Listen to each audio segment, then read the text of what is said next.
Waasad wal malee hin tolan.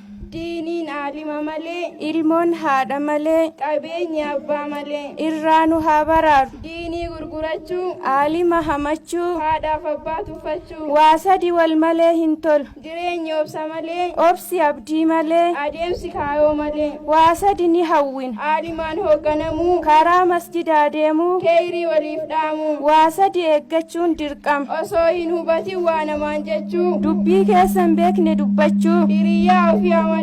Irraanu haa fageessu. Dharaarra qaabahuu. Ollaa waliin dhahuu. Dhararra bobba'uu. Irraanu haa baraaru. Hiriyaa hin taane abdatu. Farda lugaama hin qabne yaabbatu. Nama kaayyoo hin qabne kaayyeffatu. Jaarsi sadi ta'uu beeku. Kan mataarrii. Kan garaarrii. Kan miilaarrii. Kana beektaa laata. Tokko dhugaa dubbata. Beekaan dafee hubata.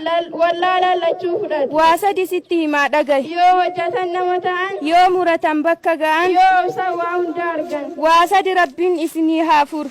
Yaada isinitti jiru. Cinqaa isinitti jiru. Gadda isinitti jiru. Waa sadi dhiisuu qabda. Abdii kutachuu. Nama tuffachuu. Badii hojjechuu. Waa sadi qaba.